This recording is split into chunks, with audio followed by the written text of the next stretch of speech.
Assalamualaikum warahmatullahi wabarakatuh. Bismillahirrahmanirrahim.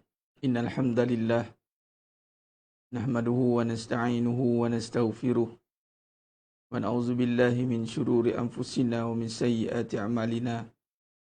May yahdihillahu fala mudilla lahu wa may yudlil fala hadiyalah. Asyhadu an la ilaha illallah wahdahu la syarika lah wa asyhadu anna Muhammadan 'abduhu wa rasuluh. Allahumma salli ala Muhammad wa ala ali Muhammad.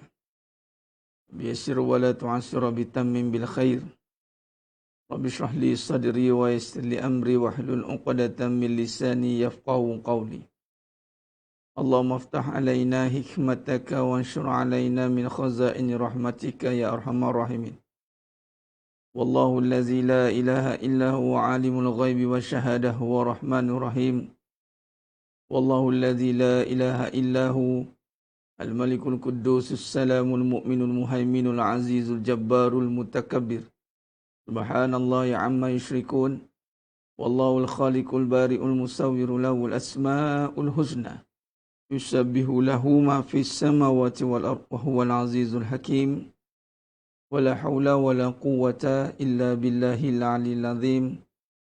Wala manja minallah illa ilaih. Amma ba'du. Ayuhal mu'minun ittaqullah usikum wa iyaya bitaqwallah faqad fazal muttaqun. Sedang yang dimuliakan Allah Subhanahu wa taala, para penuntut Akademi Rotul Furqan, muslimin muslimat, hadirin dan hadirat.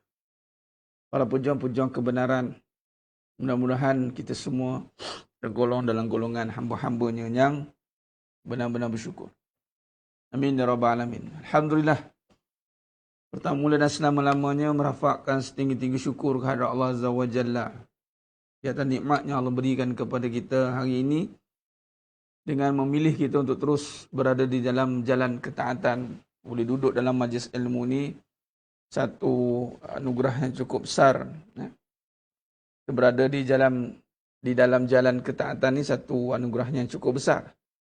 Kerana apa? Sebab kalau kita nisbahkan pada hadis Nabi SAW, barang siapa yang Allah nak berikan dia tu kebaikan, may yuridillahu bihi khairan yufaqihuhu fiddin, maka diberikan dia kefahaman di dalam agama.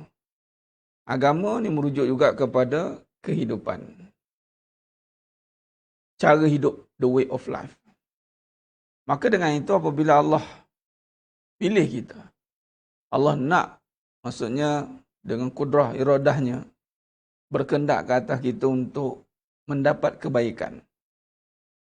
Maka perkara yang perlu kita sematkan, perlu kita tanamkan, yang menyatakan bahawa kebaikan itu adalah kefahaman, bukan kebendaan. Hati-hati dengan keadaan ini. Dajjal sangat suka dengan kekeliruan ini.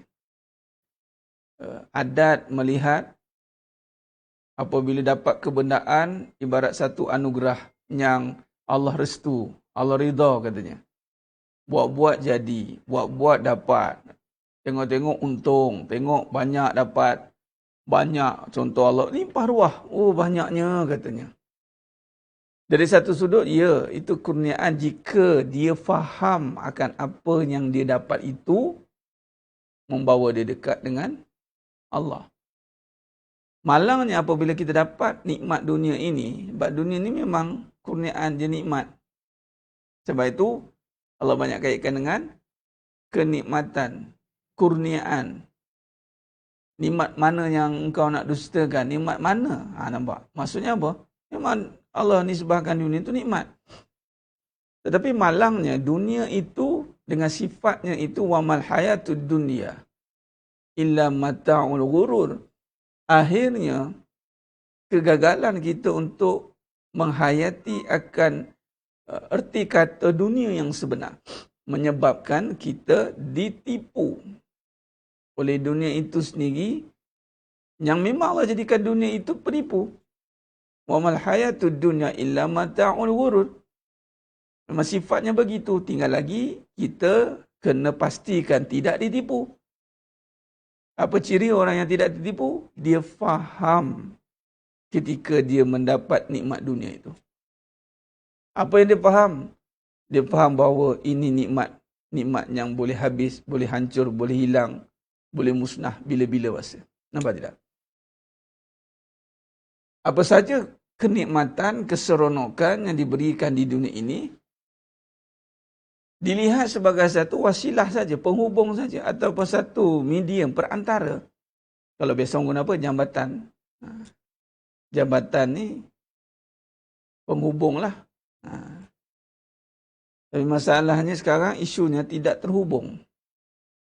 Maka bersyukur sebenarnya yang dimuliakan Allah Ta'ala. Allah berikan kefahaman, bukan kebendaan. Maka Dajjal akan gunakan kaedah ini untuk memudahkan kerjanya. Dajjal tu bermaksud penipu. Pedajjal aku kata. Jadi bila kata Dajjal, itu memang karakternya itu orang yang penipu. Ataupun bahasanya tiruan. Kalau penipu ni kita akan nampak macam orang kata apa? Buruk. Tapi kalau tiruan, ni tiruan ni yang sebenarnya kita akan sanjung dunia ni. Sebab apa? Kita duk nampak dunia itu bersifat, kita ambil sifat apa? Ada contoh. Dunia itu bersifat ada. Jadi dunia itu bersifat ada. Sedangkan dunia itu bermula tiada. Makhluk itu bermula tiada. Bila kata tiruan, maka musuh-musuh Allah yang diketuai oleh Iblis, dia akan menggunakan apa saja kaedah dengan apa yang telah Allah jadikan itu. Yang mana dunia ni bersifat penipu, maka cetak rompak dia panggil. Tuan-tuan pernah biasa dengar cetak rompak. Copyright, copy paste, copy AAA, macam-macam lah. Di mana ada original, pasti ada cetak rompak. Lagi-lagi pula rating tinggi sesuatu barang itu. Antara ada 5 orang produk trader ni, trading ni, bila dia dah produk ada viral je, bersiap sedialah produk cetak rompak. Nampak? Ada pengikut-pengikutnya yang akan sanggup beli yang original. Tak apalah. Ada pengikut yang mula dah malas lah nak beli original. Contoh, bagai contoh JC lah. JC. So, kali beli 200, 300 original.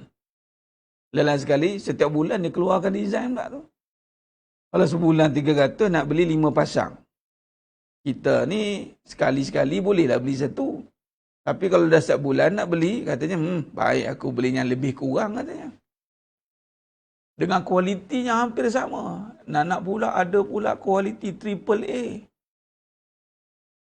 Yang penting dapat pakai katanya.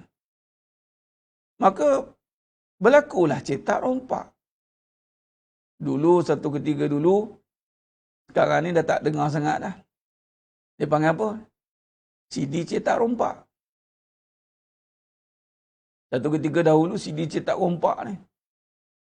Jadi cetak rompak ni dibentras habis-habisan.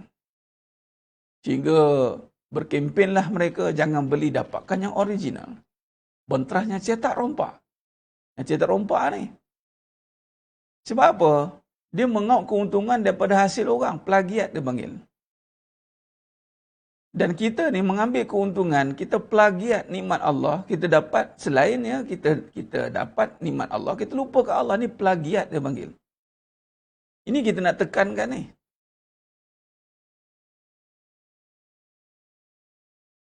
Kata kuncinya di sini sedang jemaah yang mulakan Allah SWT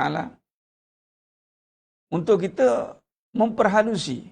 Tuan-tuan, sedang jemaah yang mulakan Allah.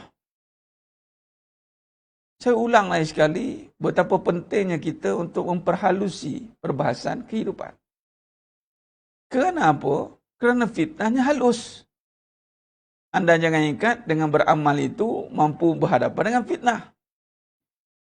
Beramal dari konteks saya sebut amal ni maksudnya faham? Tak apalah, saya dah baca Quran. Itu pun baca, bukannya beriman. Baca, sebut. Saya dah baca surah Al-Kahfi, Nabi kata baca surah Al-Kahfi terhindar pada Dajjal.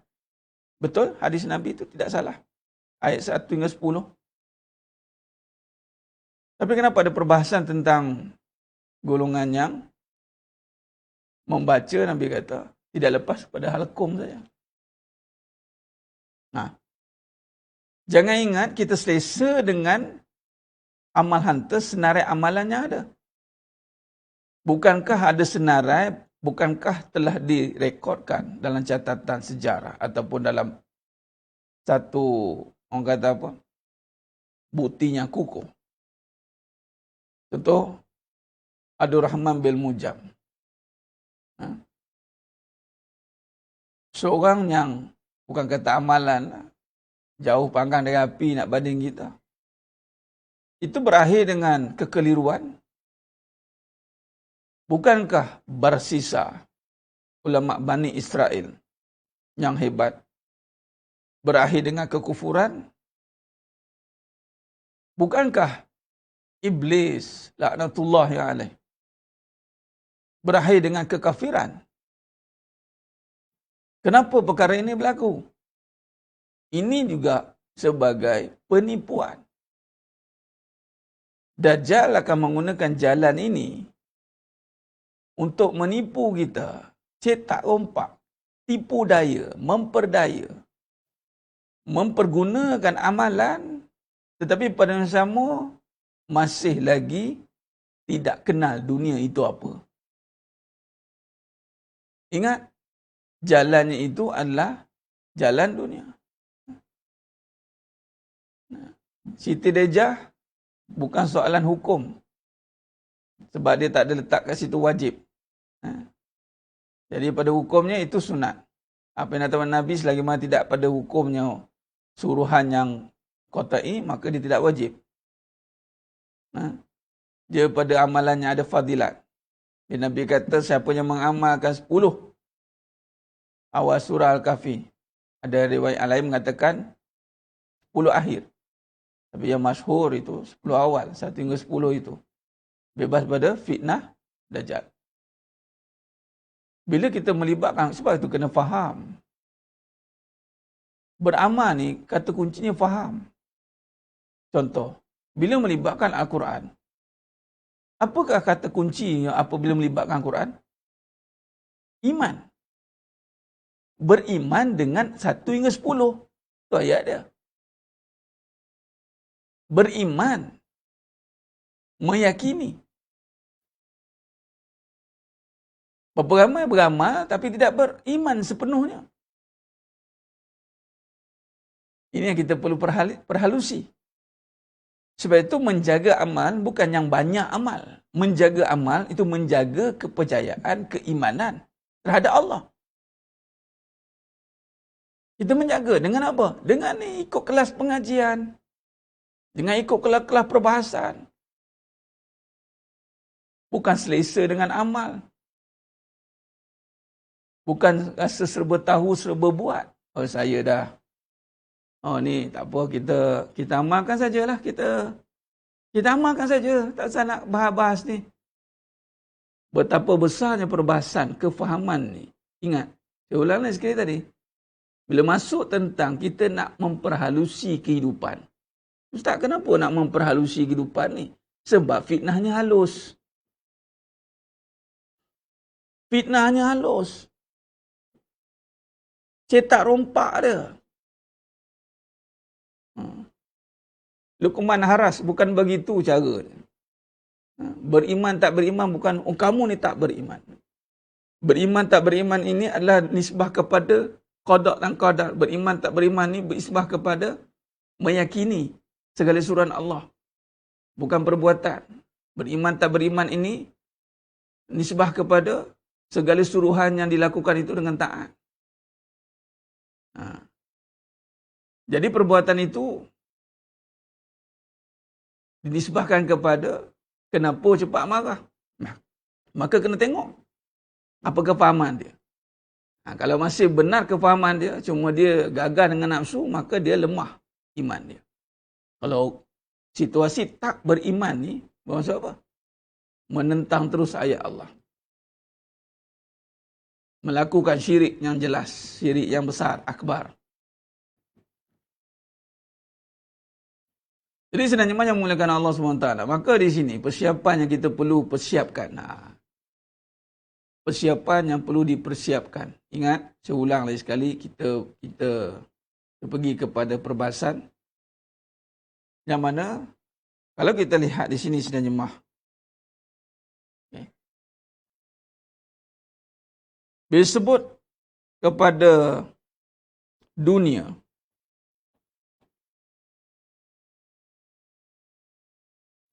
sifatnya itu, kalau rujuk pada Al-Hadid, surah Al-Hadid, ayat 20. Itu apa? Permainan. La'ibun walahwun. Senda gurau.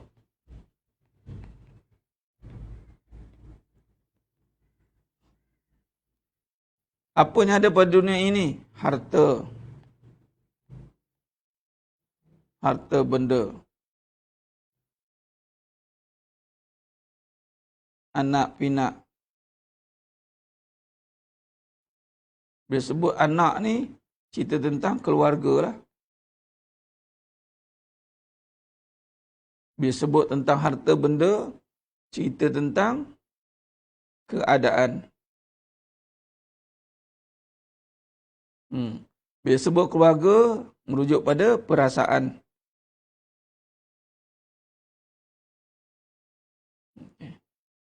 Dan ada keadaan, ada perasaan ini apa? Kalau rujuk dari surah Al-Hadid, bermegah-megah.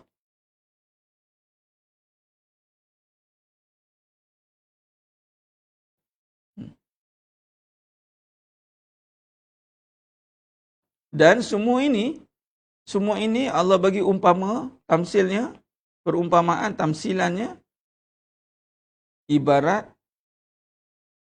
tumbuh-tumbuhan, pertanian. Tumbuh-tumbuhan yang tumbuh cantik, mekar, indah. Kemudian Allah kata, menjadi kering dan hancur. Awal-awalnya indah. Kalau orang yang cari dunia saja ni.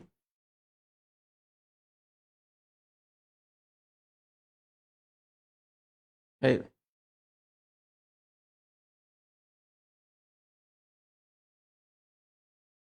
Maka dibanggakan oleh petani-petani atas tumbuhan-tumbuhannya. Tetapi akhirnya yang dibanggakan itu mendatangkan kemusnahan dalam hidup. Anaknya, harta bendanya, keadaannya.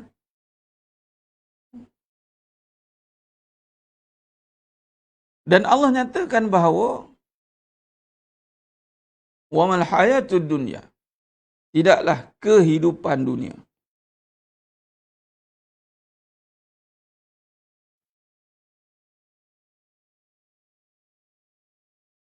illa mata'ul ghurur, hanyalah kesenangan yang menipu.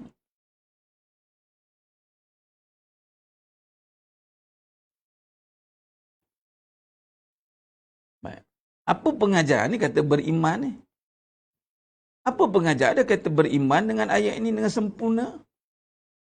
Ataupun kita masih tidak nampak penipuan dunia ini? Bagaimana nak nampak penipuan dunia? Ramai orang kebanyakan mengkaji penipuan Dajjal. Dia panggil apa? Konspirasi Dajjal. Ada itu sanggup beli buku, beli apa saja bentuk perbahasan tentang kumpulan-kumpulan ini yang dikaitkan dengan Illuminati. Sebut belit-belit. Dia dikaitkan tentang Freemason.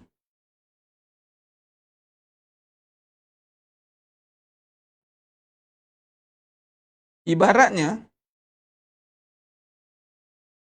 Ustaz, salah ke mengkaji? Tak salah. Silakan. Ilmu. Nak kaji-kajilah. Tapi masalahnya, mengkaji hal penipuan Dajjal, ibarat, saya buat ibarat. Mengkaji penyakit yang tiada ubat.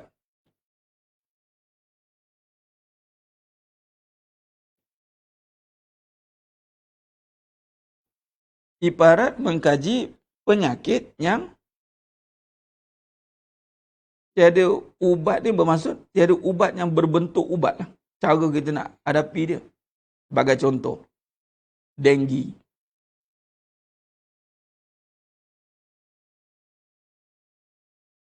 Bila sebut tentang denggi, tak ada ubat.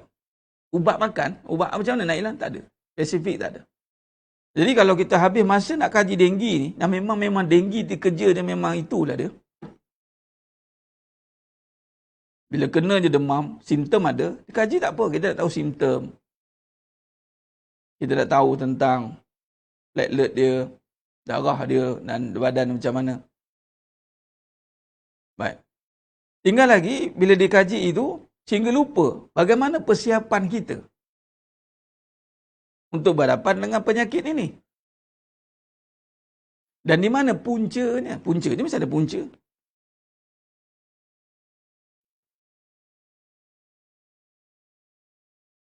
Mesti puncanya.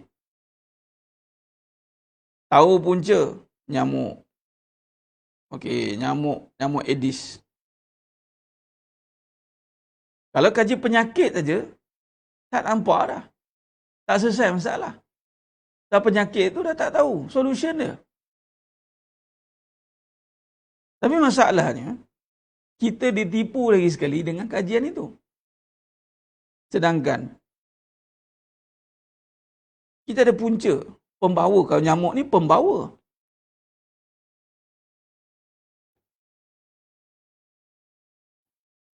Punca dia. Nyamuk tu pembawa. Nyamuk Aedes. Nyamuk apa? Nyamuk Aedes. Pembawa penyakit denggi. Penyakit. Jadi kalau kita lihat, kalau kaji pula nyamuk, panjang cerita pula kaji nyamuk lagi. Penyakit. Kita gaji. Tak habis. Dan sekali, imun badan. Cegah. Imun, cerita bab cegah. Halang. Itulah bercerita pula tentang bantras. Tempat takungan. Tempat takungan. Oh, takung kat sini. Hapuskan tempat takungan. Nampak? Jadi, penyakit itu tidak selesai kalau kita gaji kepada penyakit. Malah kita gaji pula kepada pembawa. Kita gaji tentang kesan-kesan ataupun penyakit. Hal tentang Dajjal, apa kesan dia. Dajjal ni macam mana. Pembawa dia. Kita akan tertipu. Malah, kalau kita lihat di sini, bila tahu kepada apa persiapan, maka kita akan tumpukan kepada pencegahan. Kita pergi pada pencegahan. Maka meningkatkan antibodi badan. Mencegah. Penyakit dah tak boleh nak lawan. Sebab tu Nabi kata, bila kamu berjumpa dengan Dajjal, lari, kau boleh lari. Memang kita takkan boleh lawan dengan keadaan itu. Kita tak boleh. Kita tak ada daya nak lawan. Tapi kita ada tak cara nak keluar daripada permasalahan itu? Ada. Apa dia? Tingkatkan antibody. Itulah persiapan. Dia akan pergi kepada mana puncanya? Dia akan pergi kepada keyakinan. Misinya adalah untuk meragukan. Misinya nak meragukan. Nama pun keraguan ni, itu sebab dia datangnya tipu daya.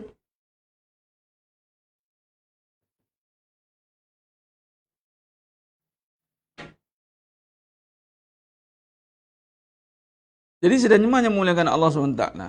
Berbalik kepada hal ini. Tengok.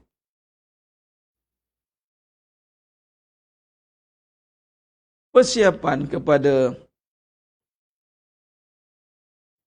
serangan ini adalah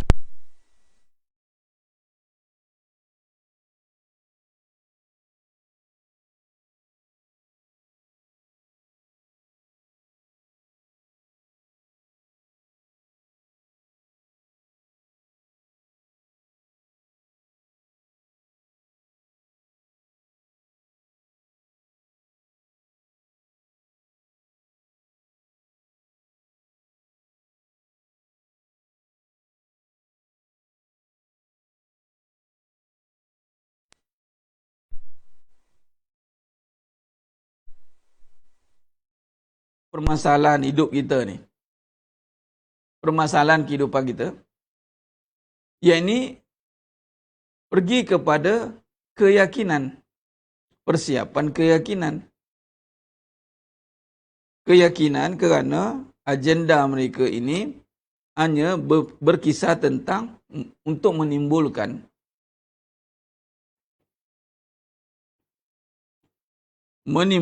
keraguan. Baik. Kalau kita susun balik perbahasan ini dalam konteks kehidupan. Sebab itu, kalau kita lihat, hari ini manusia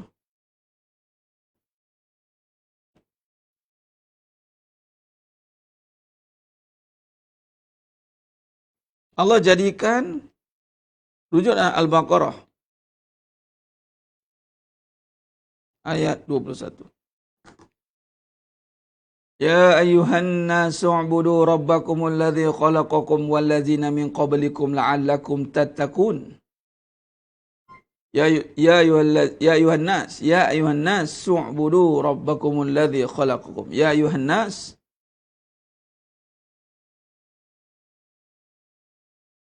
sembah Allah.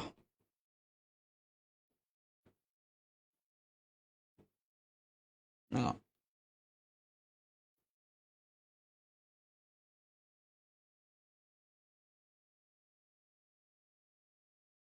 Ya ayuhan nas su'budu rabbakumul ladzi khalaqakum. Hai manusia, sembahlah Allah yang telah menjadikan kamu. Kenapa sembah Allah? Allah kata dalam surah Al-Baqarah ini kerana Allah menjadikan. Allah menjadikan manusia. Allah menjadikan kita manusia.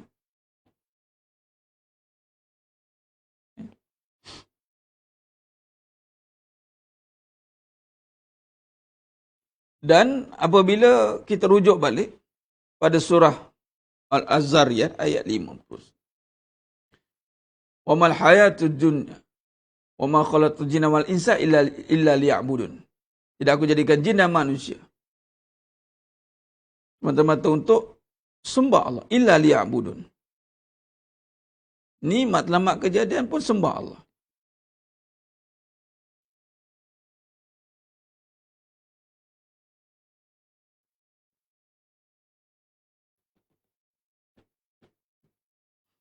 Baik.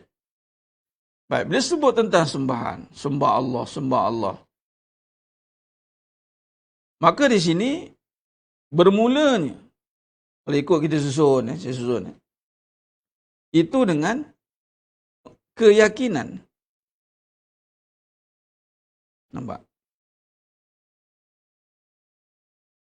Yang dinamakan beriman dengan Allah.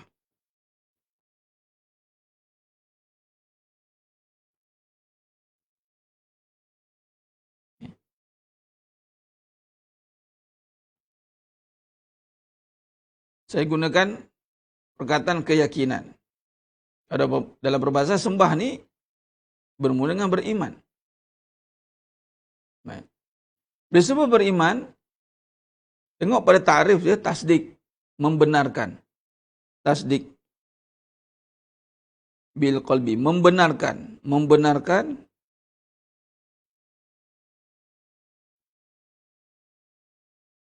dengan qalbi, jiwa. Baik. Bila membenarkan dengan jiwa itu menjadi elemen utama ni. Elemen utama ni nak beriman ni dengan hati, dengan jiwa. Apa yang berlaku di sini? Maka di sini datanglah. Nanti datanglah perbahasan tentang Siti Aminah tengok saja. Awal-awal kata tak faham, separuh ke tengah-tengah ke. Ada bahagian yang faham, ada bahagian tak faham. Dah masuk, dengar je. Jangan masuk, tengok baliklah dari awal nanti tak faham.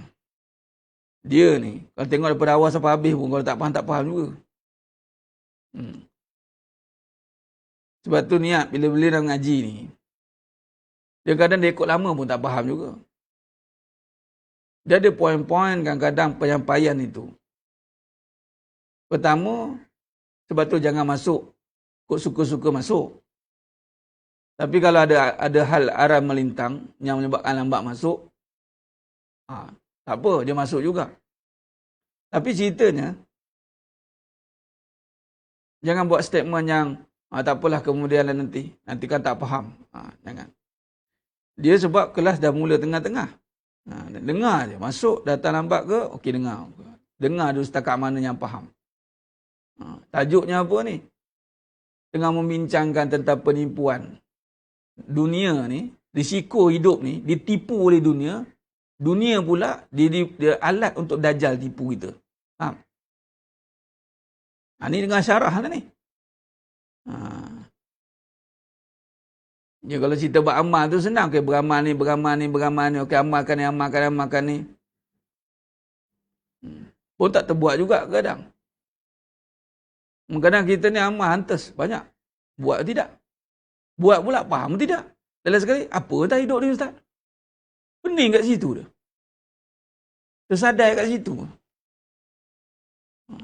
Sebab tu dalam kelas pengurusan kehidupan ni, yang mana mengikuti pengajian ni, sebenarnya kita sedang kaji balik kehidupan. Kita susun balik kefahaman ni. Yang dengar ni dah terror-terror dah. Bukannya cari dua dalam Islam. Dah ada puluh-puluh tahun dah. Solat pun dah 54,000 kali dah. Puluh-puluh ribu kali dah solat. Kan sekali dua.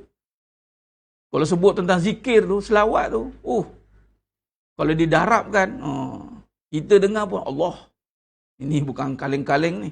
Berapa kali dah zikir? Kalau ikutkan Ustaz, kalau tak tinggal lah zikir tu, kalau setiap hari saya 100, tak lari lah minimum tu Ustaz, sehari 100. Dah berapa? 15 tahun. Ini penuh akaun ni. Dah tu macam mana hati tu? Itulah Ustaz, sakit hati ni. Alah, payahlah sekarang ni hati saya ni kan.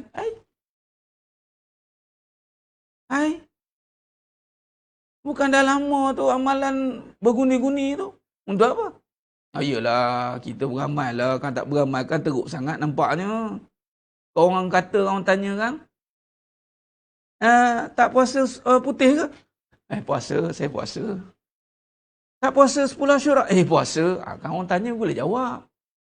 Kan sekarang orang suka bertanya. Tak join club ke? Bangun 4 pagi. Join. Saya ikut ustaz tu ke? Ikut. Maknanya beramal sekarang ni, bila orang tanya kita boleh jawab. Tu dia. Yelah ustaz kita ni.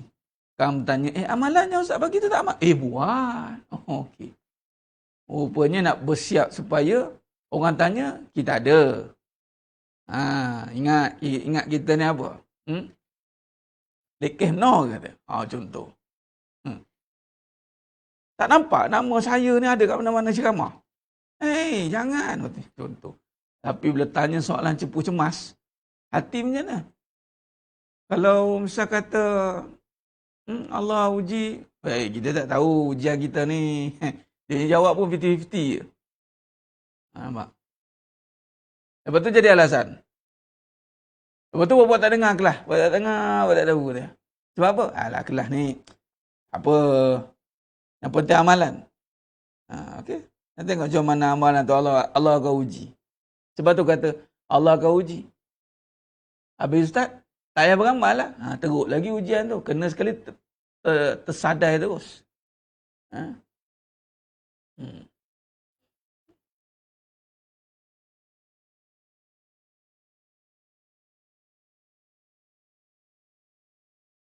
Jika ada masalah Ustaz Khairul kita, kemudian berusaha masih ada masalah lagi. Itu soalan Ustaz kita. Bagus Ustaz, tengok. Ustaz pun dengar join kita ni. Bila bermasalah dan berusaha dengan segala cara, masalah belum selesai juga, hilang segalanya. Jika berlaku situasi begini, adakah salah kita dalam mengusahakan perkara tersebut? Adakah kita terima dengan apa yang telah ditakdirkan? Adakah Ustaz dengan merasakan perkara begini bersalahan kerana telah meletakkan kemungkinan pada perkara yang belum berlaku? Inilah realiti keadaan manusia. Bila Ustaz timbulkan persoalan tu, persoalan yang umum pada manusia umum, kan? Bagaimana situasi hati ini nak berhadapan dengan masalah, katalah hutang, duit, masalah isteri, degil,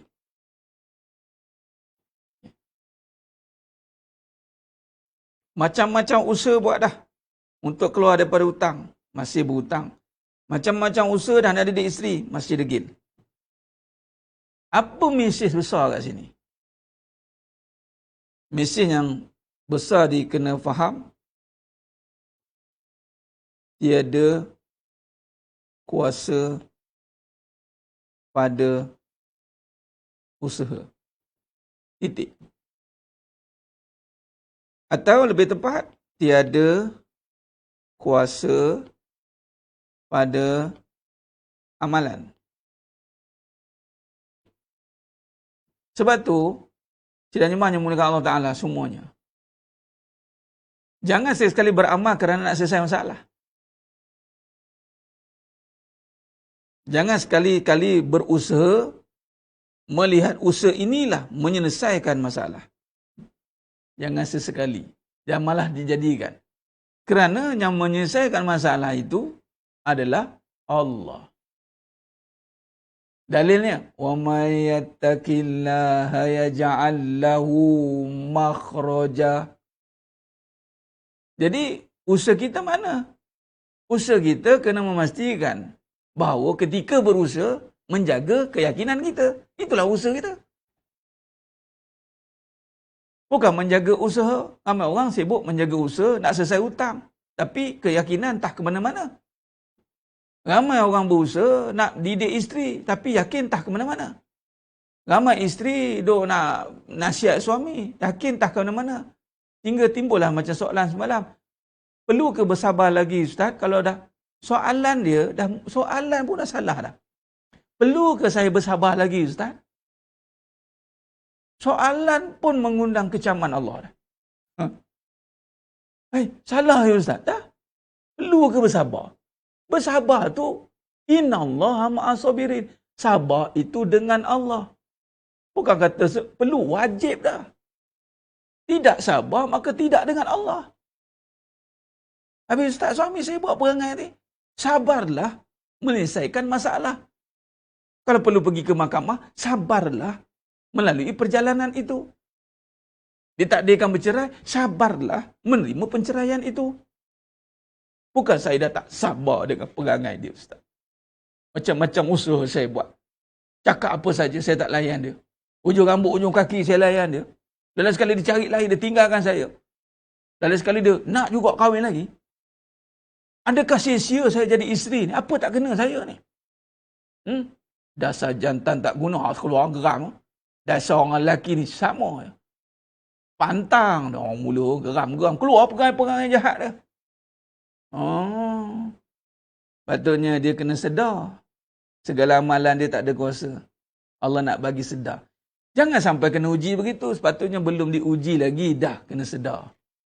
Aku buat-buat ni semuanya tidak memberi bekas pun. Nampak? Jadi bermaksud apa? Bila situasi begitu, keadaan, ingat, menyelesaikan masalah itu adalah perkara yang kita nak dalam hidup ni. Tapi percayalah, masalah itu tidak selesai dengan kita. Sebab tu Nabi doa. Kenapa kena ada doa? Sebab dengan Allah lah selesai masalahnya. Tanpa usaha ke Ustaz? Usaha itu manusia. Maka kenalah selesaikan, tunjukkan jalan itu dengan kita berusaha. Apa dia? Usahalah mengikut kadar sebagai manusia. Maka berusahalah, jangan berputus asa. Buatlah kerja selagi mana halal di sisi agama. Teruskan perjalanan, jangan berfikir-fikir adakah selesai atau tidak. Ini keraguan sebenarnya. Maka teruskan perjalanan menyelesaikan. Kadang-kadang kita berusaha, kita berfikir boleh ke tidak boleh. Itu namanya berbalik kepada apa tadi? Keyakinan. Sebab itu kita pergi susun kembali, nampak gini. Kalau kita susun balik,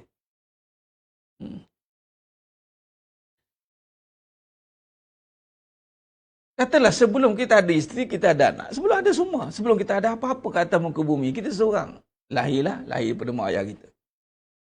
Dan mak ayah perlu faham perkara ni. Membina keyakinan, itu misi utama kita. Sebab tu, keyakinan ini, apakah yang mengganggu keyakinan? Nampak? Kalau kita kaitkan keyakinan itu, bila sebut keyakinan, dengan iman, dengan hati, yang dinamakan iman kan?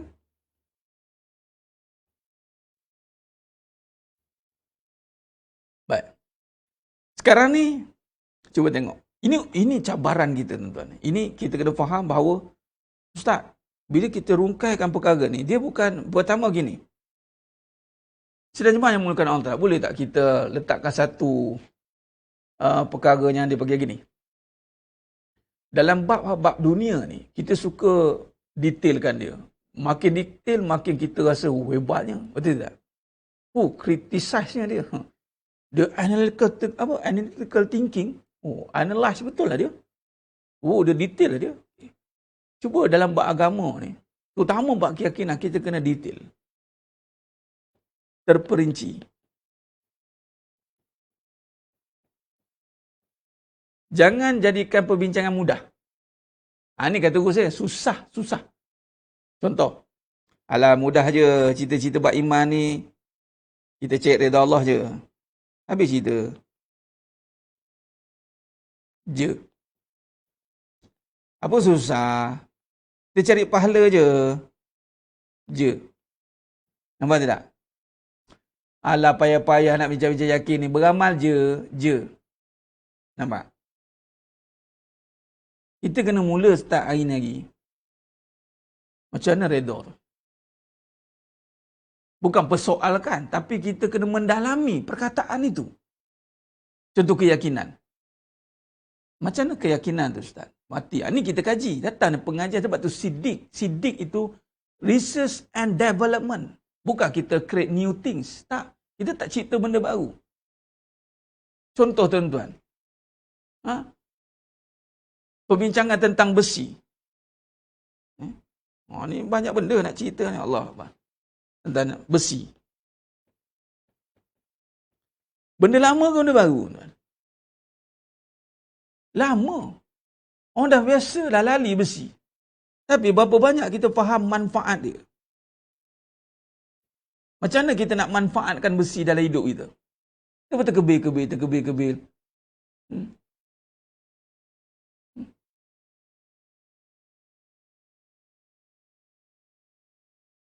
Nampak? Rupanya kita tak mendalami. Tuan-tuan, Allah bagi kita baca surah Al-Hadid. Tapi bukan sebab kita nak faham pasal besi. Kita sedang cerita tentang kebenaran. Tiba-tiba Al-Hadid ni berkaitan dengan keyakinan. Tuan-tuan, sedang jemaah yang mulia Allah Ta'ala. Tengok. Besi ni, kalau ikut kepada ni kaji bab biologi, dia kalau kaitkan dengan bahasa je ferrum.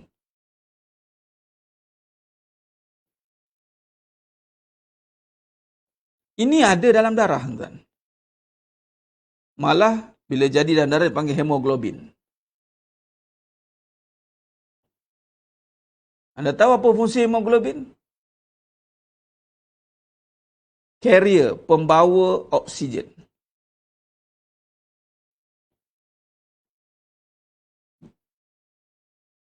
Nak disalur kepada mana? Paru-paru. Tuan-tuan, sedang jemaah yang mulia Allah. Orang ragu kat mana sangkut? Paru-paru. Sebab tu ada panic attack. Paru-paru dia sempit. Sesak dada, sesak lapar. Dan dinamakan juga zat besi. Tapi kalau nak bagi ubat seketul-seketul macam tu, kena perlukan advice doktor. Tak boleh makan seketul berapa biji. Makan satu plastik bungkus ke? Dah. Tapi kalau baca surah Al-Quran, surah Al-Hadid, perlu minta nasihat ke berapa banyak nak baca ke? Ada ke? Tak ada, tuan-tuan. Rupanya bila sebut surah Al-Hadid ni, dah dia bercerita tentang keyakinan. Dia masuk dalam sistem dah. Oksigen ni. Pernafasan. Patutlah kita bila sebut, bila baca, Ustaz, saya yakin. Memang supply direct tu oksigen. Tinggal lagi faham tak faham lah. Tu je lah. Ada yang kaji pasal besi kersani. Bahasa kadang-kadang. Hai kersani, mengalirlah di kau, menjadi raksa, mengisi belikat punggungku. Katanya. Apa tu? M. Nasir. Kersani. Cari besi kersani ni. Dan besi anzalnal hadid. Anzalnal hadid. Allah turunkan besi. Meteor. Satu. Keduanya sifat kuat. Tidak duduk pada besi. Yang kita nakkan tu kuat. Bila oksigen kita cukup, badan kita kuat. Nampak? Maka darah.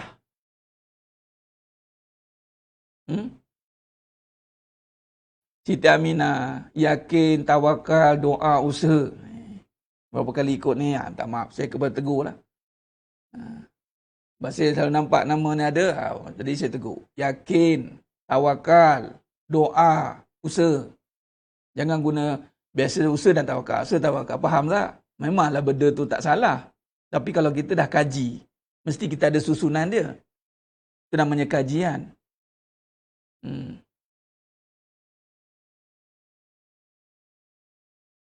Tapi mereka cari makna kersani tu macam-macam pesen mereka cari. Daripada, kalau dengar cerita dia, kita pun pening. Tuan-tuan, siapa yang Allah berikan peluang untuk amal sudah diamal lah. Saya tak tahu nak cakap lebih.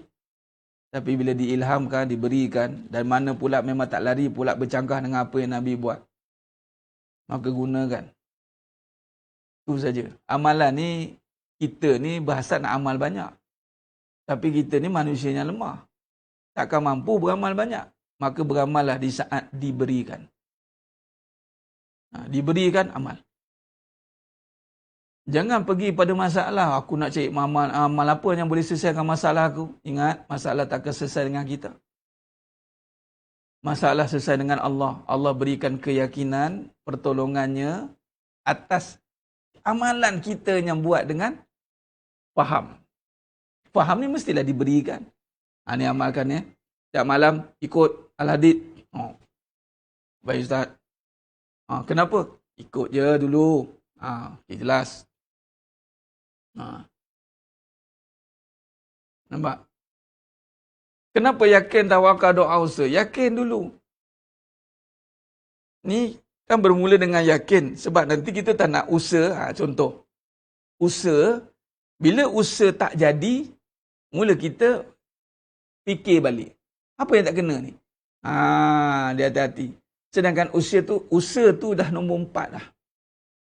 Bermaksud apa? Yakin, tawakal, doa, usaha. Usaha ni bukan lagi penentu dah. 3 ni yang kita kena jaga. Jaga yakin, jaga tawakal, jaga doa. 3 ni. Usaha ni kita kena buat juga. Jaga halal dan haram lah. Nak jaga usaha ni, jaga halal dan haram. Selesai. Jaga halal dan haram. Soal jadi tak jadi kita tak boleh nak jaga.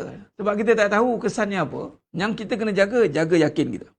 Di sinilah nak kaitkan. Bila sebut tentang yakin ini, tengok pada balik ni, berbalik pada terperinci tadi kita kena ada satu sifat dan sikap yang mula tidak mengambil mudah apabila apatah lagi perbahasan tentang iman. Lagi kita kena fokus, kita kena dengar iman dia, dengar tauhid dia, dengar aku kena jaga ni. Sebab dia markah 100% tuan. Dia tak boleh kurang. Markah iman 100%. Dia tidak boleh 99.99%. Tak boleh. Dia tak boleh. Dia kena 100%.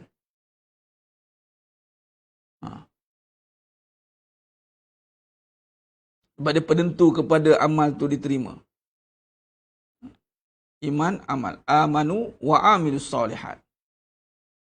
Dia 100%, maka bila dia beramal dengan yakin yang 100%. Kita nak beramal, tapi keyakinan masih terganggu. Baik, apakah perkara itu? Keyakinan, ia akan pergi pada keraguan.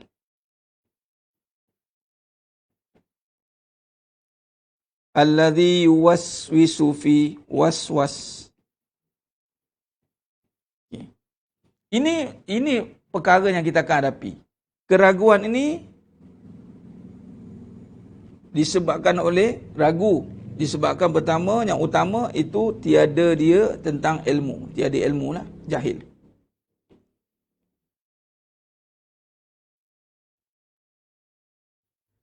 Seterusnya, ragu ni kena tipu. Dah kena tipu, dah kena ragu.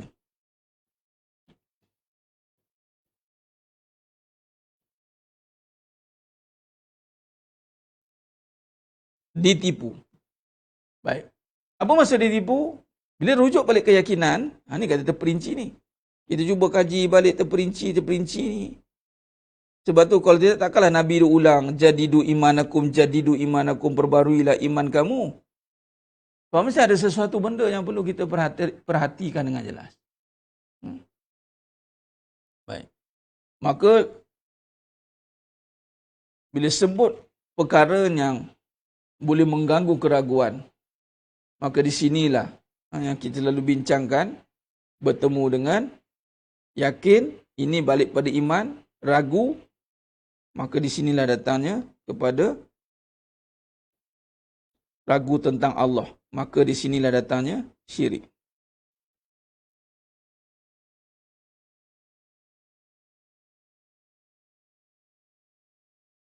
Kesyirikan.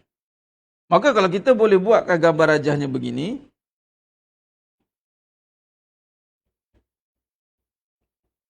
keyakinan sebelah ni, keraguan tentang apa ni? Tentang apa ni? Kehidupan. Kita akan pergi kepada kehidupan.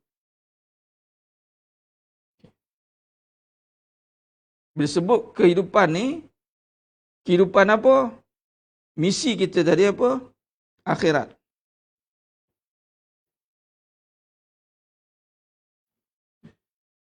Lawan kepada keraguan ini, maka gangguan kepada perkara keduniaan. Jadi dunia di sini.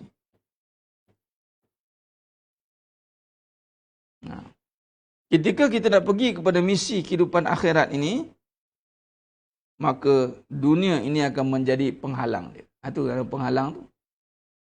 Kita nak yakin kepada akhirat, tapi dunia menjadi penghalang. Di sini yang kita bincang tadi, hal ini akan menjadi ujian yang besar dan akan digunakan oleh jalan-jalan musuh Allah.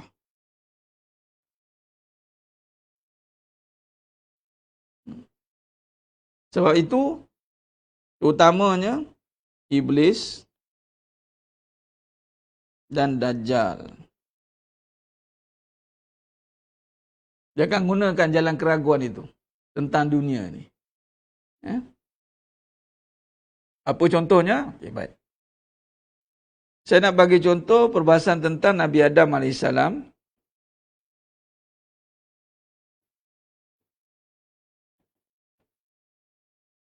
Dengan kisah Iblis. Plot cerita dia sama, tuan-tuan. Ada perkaitannya yang sangat besar yang perlu kita perhatikan. Sangat sama. Baik. Kalau kita rujuk kepada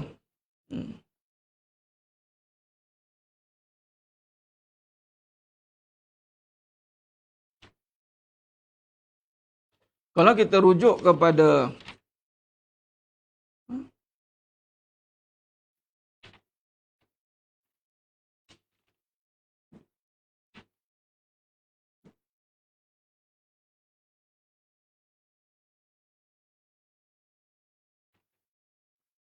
surah ayat 35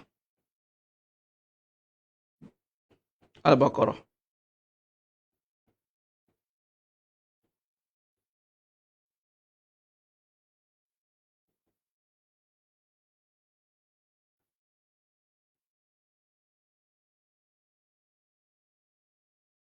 Wa qulna ya Adamu uskun anta wa zawjukal jannah wa kula minha ragadan haitsu syi'tuma wa la taqraba hadhihi syajarah fatakuna minaz zalimin.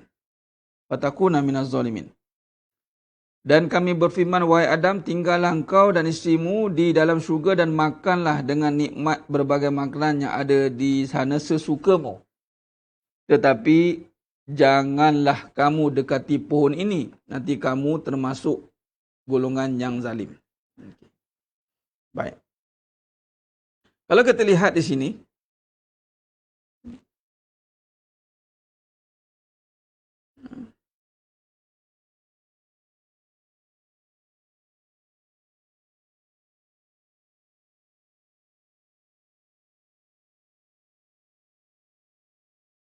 Allah berfirman kepada Nabi Adam AS. Ini ada kaitan dengan soalan Ustaz Khairul juga. Iman 100%, amalan apa kaitannya kalau iman 100%?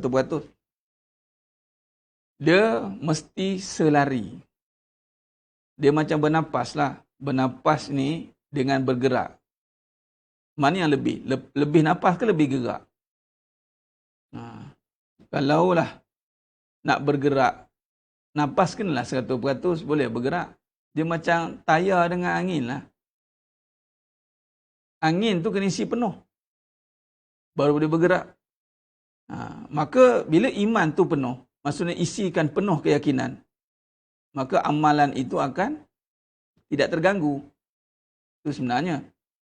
Jadi kalau amalan itu terganggu, macam usaha tadi terganggu, keraguan, kita solat terganggu, kita ni terganggu, bukan sebab amalan itu yang tidak betul pada kedudukan yang, orang kata apa, kita dah jaga semua ni halal haram. Rupanya, angin tak cukup. Jadi, perjalanan terganggu. Tamsilnya begitulah, angin dengan tayar, diri dengan napas. Nampak macam, mana dulu? Sebenarnya sekali itu, iman dan amal, sebab tu wow tu. Amanu wa amilus salihat. Nah, begitu. Baik, berbalik gini. Maka Allah berfirman kepada Nabi Adam AS, makanlah dan minumlah. Cuba tengok. Makanlah dan minum. Ingat. Di sini kita akan nampak trik dia. Di sini. Perhatikan. Nabi Adam AS, Allah kata kepada Nabi Adam AS, kata kunci, makanlah dan minumlah. Ikut apa nak makan? Dekat mana? Kat syurga.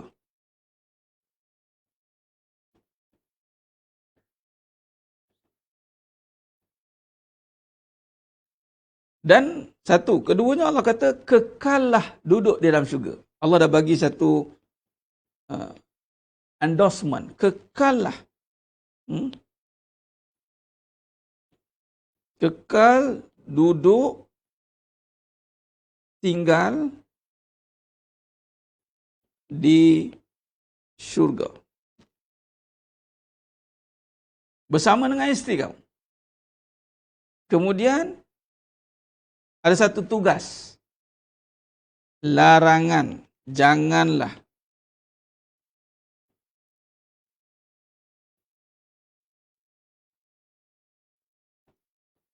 wala taqroba, janganlah makan buah khuldi, jangan dekati.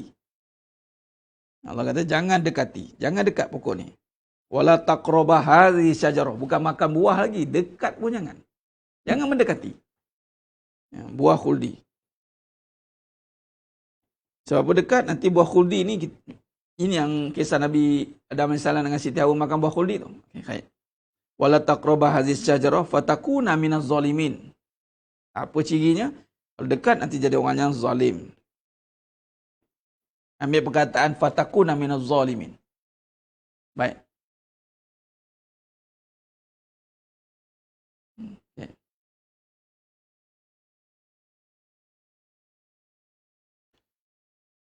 Maka kisah ini Iblis tahu tidak? Iblis pertama sebab dia dah dendam dah.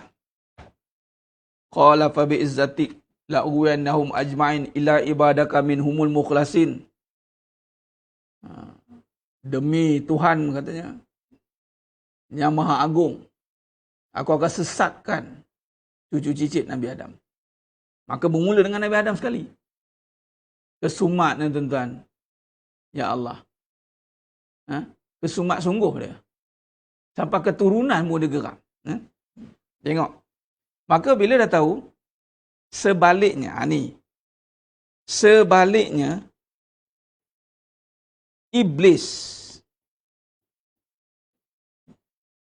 kata apa? Menipu daya.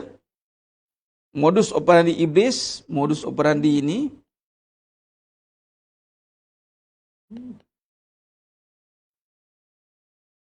maka Iblis mula suruh Nabi Adam AS.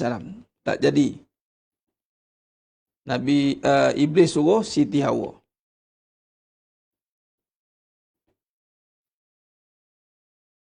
Menggunakan kaedah menipu daya ataupun tiruan. Ini panggil talbis ni. Tukar fakta. Yang fakta dijadikan auta. Yang auta dijadikan fakta. Ni akhir zaman, hati-hati. Apa fitnah? Tak tahu yang mana benar, yang mana betul. Yang benar jadi salah, yang salah jadi benar. Tu, hati-hati. Yang benar itu Allah. Bila sebut Allah, ya ke? Ya ke terus Allah. Allah Akbar. Sedangkan yang benar hanya Allah. Yang lain semua tipu.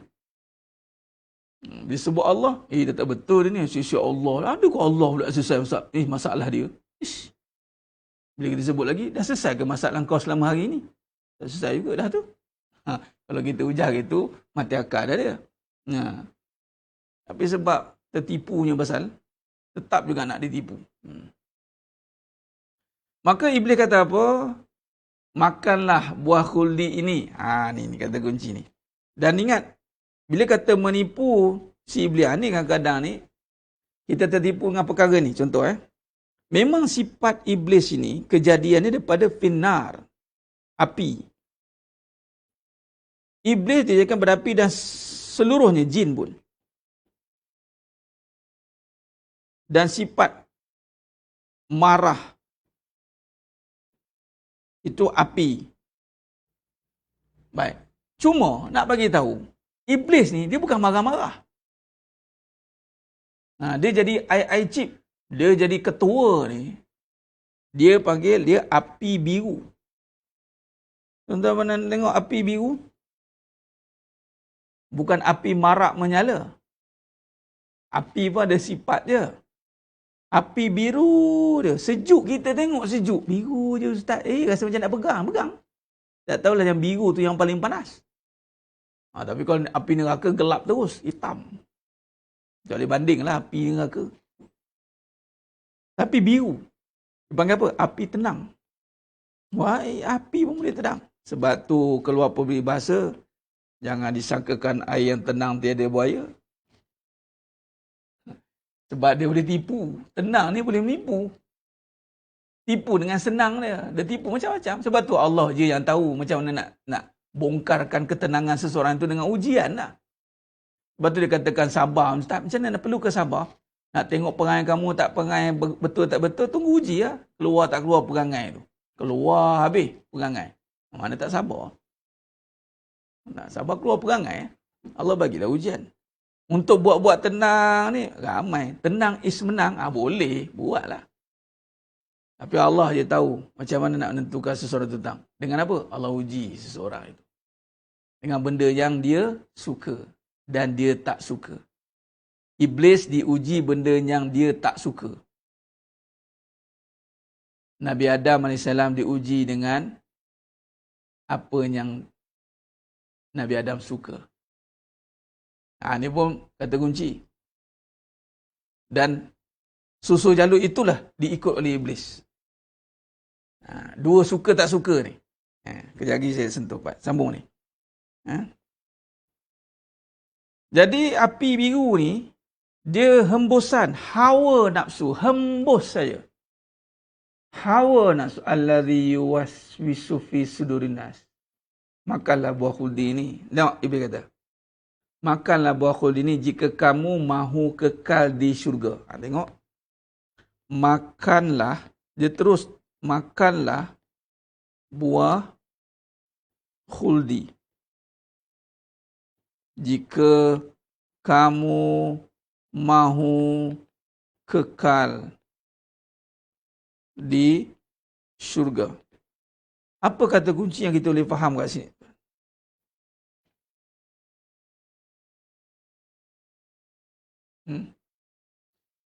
Allah kata makanlah, minumlah apa yang ada di syurga. Dan kekallah kamu di syurga.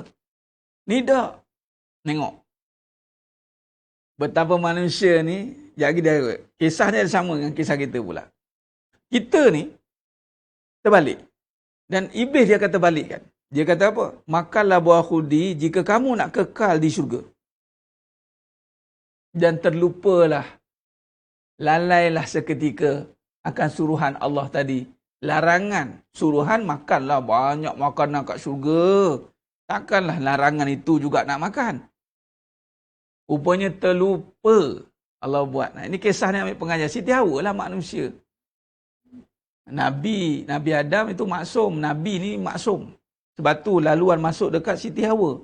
Bukan dekat Nabi Adam. Kalau Allah buatkan Nabi Adam AS, itu cerita. Oh, Nabi pun tak sempurna. Tak tengok. Kat mana failure tu? Dekat manusia. Siti Hawa tu manusia, bukan Nabi. Yang Nabi tu Nabi Adam AS. Siti Hawa daripada. Yang maksud manusia lah. Maka terlupa. Bila terlupa, di sini yang kata tadi. Iblis diuji dengan perkara yang dia tidak suka. Nabi Adam AS diuji dengan perkara yang suka. Suka ni apa? Itulah Siti Hawa. Tak bergaduh ya. Ingat Nabi Adam dengan Siti Hawa tak ada istilah pergaduhan rumah tangga. Tak ada ya. Tapi termakan juga fitnah iblis. Iblis tidak suka apa? Ni Nabi Adam AS. Jadi hidup ni kita akan diuji orang yang kita suka dengan orang kita tak suka. Itu je. Kita tengok. Orang yang kita suka ni apa yang dia ajak? Siti Hawa kata, bang makanlah. Ini contoh yang saya alih bahasa lah. Bang makanlah baudi ni bang. Teringin nak makan. Dengar cerita ni, ada seorang ni. Iblis tu pula dia menyamar jadi orang tua. Allah tutup hijab. Tak kenal lah. Sebab tu rupa tu dalam berbagai rupa iblis ni. Yang boleh menyamar jadi pelbagai rupa iblis. Jin lain tak boleh. Iblis ni ketua. Dia ada pangkat tinggi. Kelebihan tu ada lagi. Makanlah bang kata. Nabi Adam macam suka kepada Siti Hawa. Suka kan bahagian diri dia. Maka lu Allah. Ini kata ni, ujian ni. Termakan pujukan Siti Hawa. Siti Hawa termakan pujukan iblis. Nabi Adam AS termakan pujukan Siti Hawa.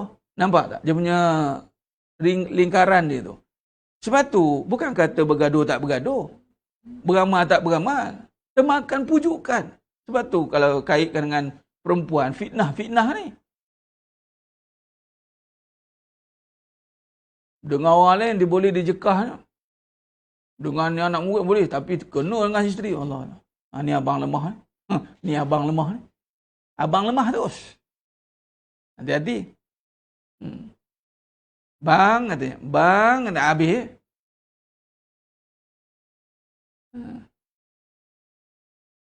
Suka. Sebab tu jangan buat sebab suka. Dengan suka jadi derita ni. Lautan api sanggup kurenangi. Apa? Gunung sanggup kudaki. Minum kopi pun tiup panas. Air panas pun tunggu sejuk. Dia punya cerita kadang-kadang tuan-tuan. Bab suka ni. Kalau tak suka ni, kau jangan sebut. Lepas tu benda tak suka, contoh kahwin lagi. Tak suka kan? Aku geram betul lah. Dia ni siapa ni? Sebab tu jangan. Suka tak suka ni. Panjang cerita suka tak suka ni. Iblis dia uji tak suka. Dalam hidup kita kalau dapat orang kita tak suka. Macam mana kita hadapi orang tak suka tu? Kita maki dia, kita kutuk dia, kita hina dia, kita rendahkan dia. Tak nampak Allah dah. Tak nampak Allah. Nabi Adam AS ni. Tertutup hijab iblis. Tak nampak Allah dah. Bercakap dengan Allah tuan-tuan. Iblis. Tapi datang ujian, lupa Allah. Kalau tidak takkan dirakamkan Allah tanya dalam surah Al-A'raf. Ayat 13. Allah bertanya kepada iblis, apa sebab kau ni tak boleh sujud kepada perintah aku? Punya close bondingnya dengan Allah. Close tu. Iblis boleh jawab. Kau jadikan aku daripada api. Ana khairu minhu. Maksudnya close lah tu. Boleh jawab macam tu. Sebab tu jangan terkejut. Beramal. Allah bagi kita tak suka. Melenting habis semua. Beramal. Allah datang ke orang kita suka. Long life semua. Salah katanya. Habis. Suka. Dengan isteri saya lemah. Saya kalah dengan isteri saya kalah. Saya kalah perkataan dia. Dengan saya suka ni saya kalah. Ataupun dengan saya tak suka saya kalah. Dua-dua kalah. Suka pun kalah. Tak suka pun kalah.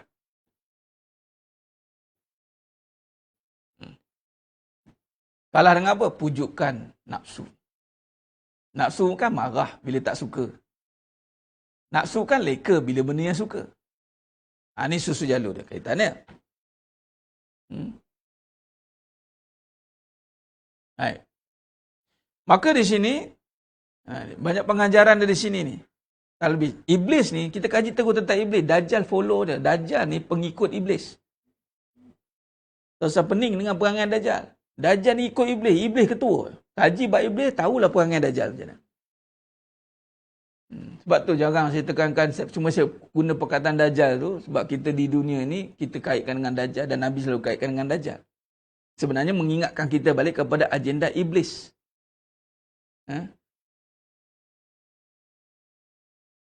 Baik. Ikalah dengan keadaan. Ni yang selalu kita sebut keadaan tu. Okay. Sebab apa? Sebab apa? Sebab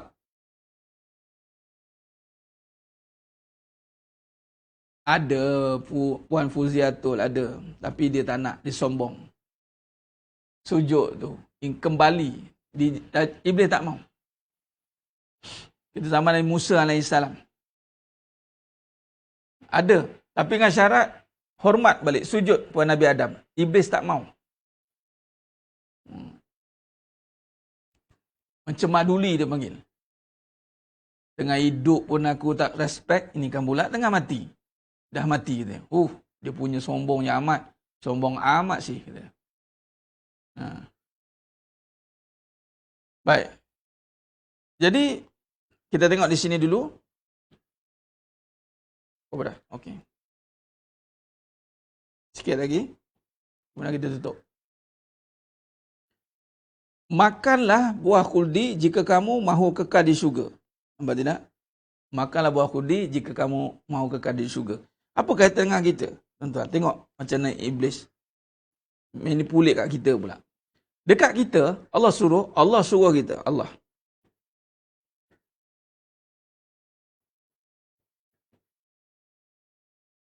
Kulu washrabu min rizkillah. Makanlah, sama tak arahan?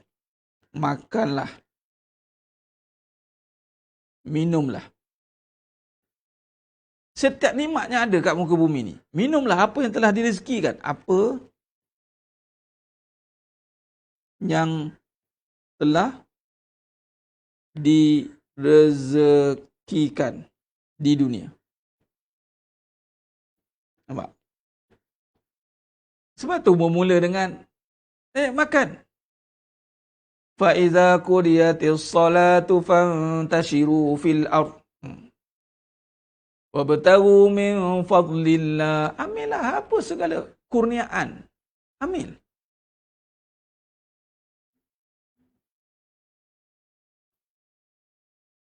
Pertama, makanlah minumlah. Sama. Ayat yang kata Nabi Adam masih sama. Makanlah minumlah. Betul? Okey. Sebab makanlah minumlah yang kita yang cari duit ni. Daripada makan minumlah ni, kalau tak ada makan minum ni. Kamu kata cik makan. Cik makan, Ustaz. Okey. Pergi cari. Apa Allah kata lagi? Sebab tu dalam surah Al-Baqarah ayat 21-22 tu.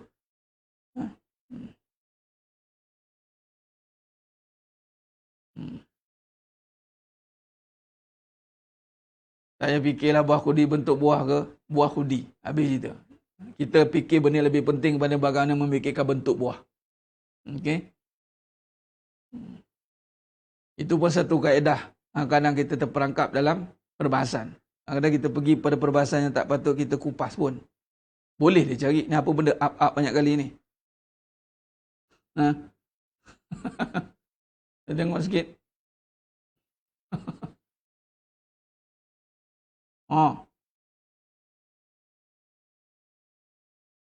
Macam mana nak buat suami tak kalah dengan isteri, Ustaz? Maaf bertanya.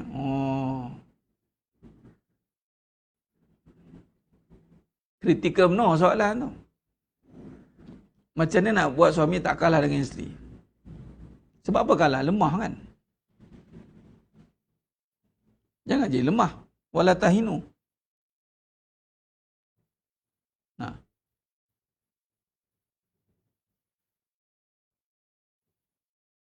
Soalan dia jangan jadi lemah. Bila jangan jadi lemah, tanya balik macam ni nak kuat. Soalannya, dah buat apa amalan taat? Dah? Kalau payah nak cerita buat taat, lemah sajalah. Nasib lah. Jekah lah sampai terangkat bumbung pun. Berurat lah sampai tengkuk-tengkuk ni berurat ni.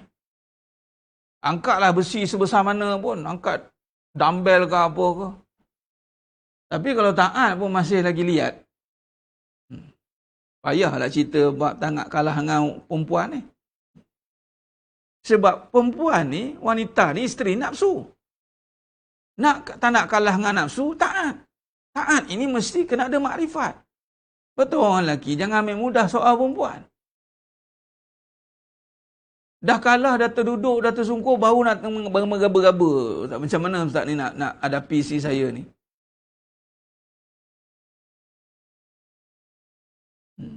Itu masalah dia. Sebelum tanya nak kalah tu, buat tak apa? Dah kalah tu tak buat tu. Sebab tu kadang-kadang, betul tak pula, Ustaz, suami saya tak tahu macam mana Ustaz? Dah macam tu, penat je lah. Nak macam mana? Kalau kita cerita macam mana tak nak kalah dengan musuh, training pun datang. Kita buat training macam contoh dulu cerita tentang khabab. Khabib lah. Khabib.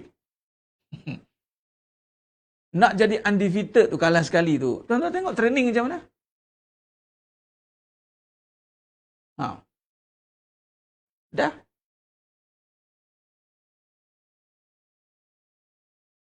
Cari isteri solehah pun tak guna juga.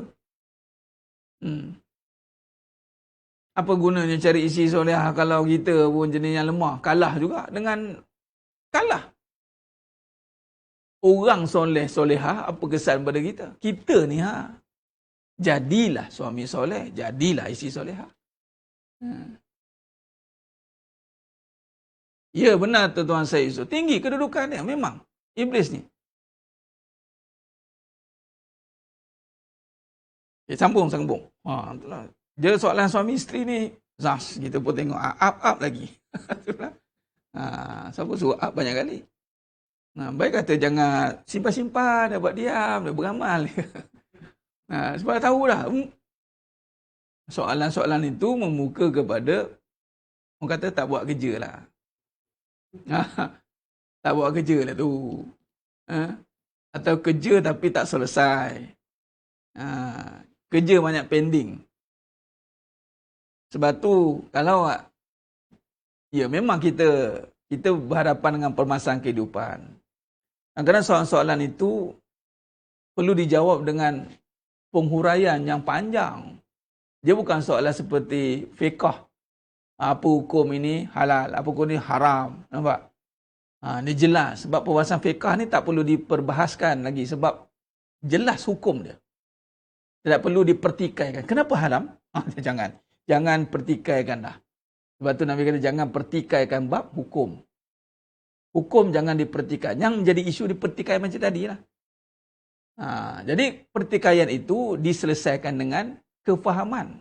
Nak faham kalaulah baru jadi kena begitulah. Baik. Makanlah dan minumlah apa yang telah direzekikan di dunia. Sama tak dengan apa yang suruhan?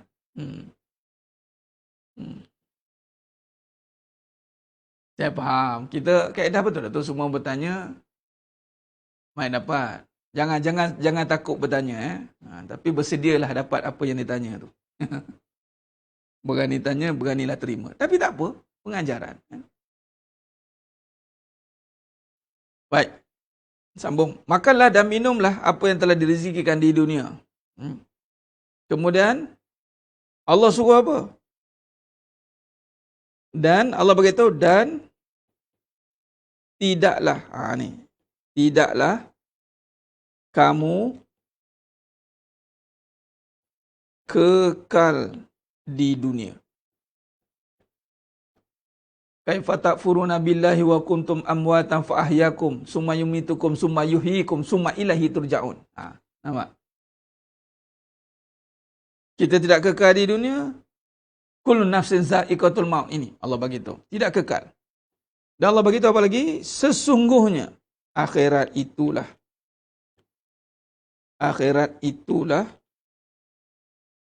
yang kekal abadi. Bal tu'sirunal hayata dunya wal akhiratu khairu wa abqa.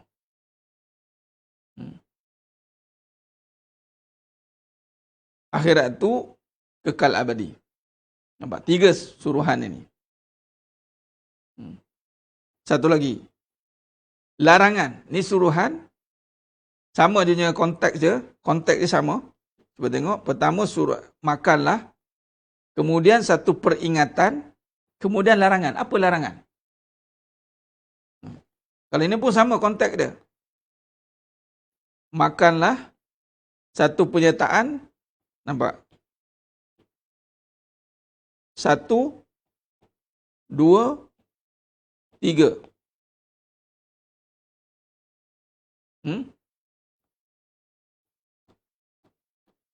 Satu, siapa tak fokus dalam mengajar rugilah. Itulah dia. Anda terlepas, anda rugi. Dia ni setengah-setengah. Tapi alhamdulillah tak apa. Ha? Kita raikan. Saya raikan. Bila kita berbahas, komen, pastikan apa yang dibincangkan. Setengah tu langsung straight, tak bagi kan. Tapi tak apa. Saya bukan tahap gitu.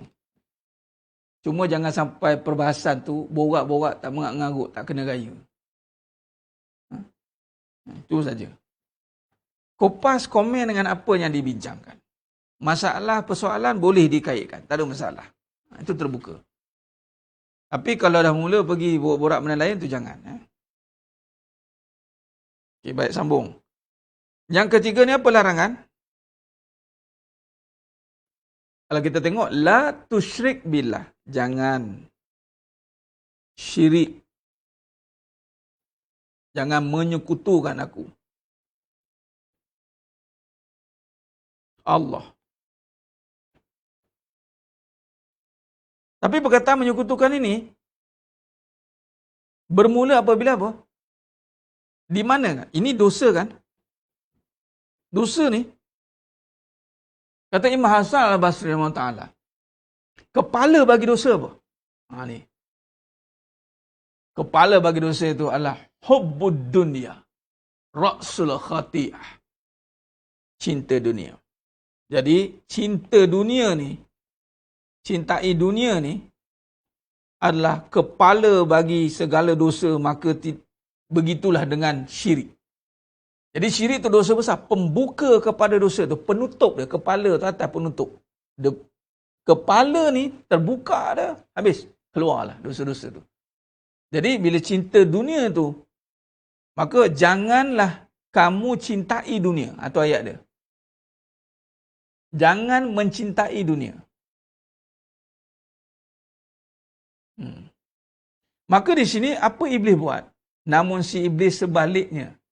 Ni kat kita ni, si iblis. Kata apa? Sayangilah dunia. Dia tengok. Sayangilah dunia. Ni statement. Sayangilah dunia jika kamu mahu hidup kekal di akhirat sana. Nampak tak? Simple lah. Dia pergi kepada hat-trick terus. Apa perkara yang dilarang terus dia tumpu dan dia tukar. Dia tak kata dah sebab kekal ni dah tak boleh. Kita kekal kat dunia tak boleh sebab orang tahu semua mati. Nampak? Trik dia. Ceritalah macam mana pun bukan kata orang Islam saja. Orang bukan Islam pun tahu mati. Tapi yang akan ditukar adalah sayangilah dunia jika kamu hidup kekal di akhirat sana. Jadi datanglah statement. Dunia ni pun kita kena. Dunia ni. Lama kelamaan.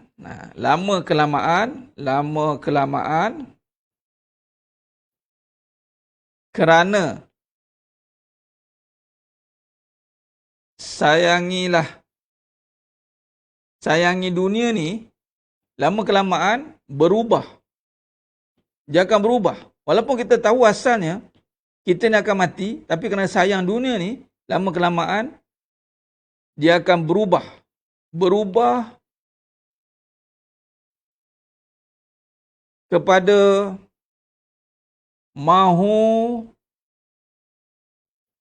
kekal di dunia dan melupakan tempat kembali yang sebenar di sana. Ini sebenarnya.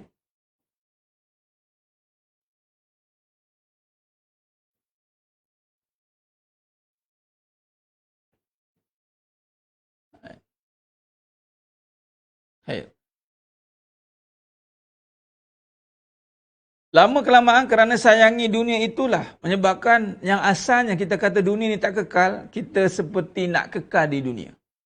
Orang berebut kat dunia ni sebab kekal lah. Dia lupa. Dia boleh dapat balik kat syurga nak berebut apa kat dunia ni. Ya, benar Puan Munir Hamzah. Tepat sekali. Itulah dia. Dia bahasa simple lah. Ni saya syarahkan. Dan sekali dunia pun kena kejar juga. Dan lain sekali nak dunia.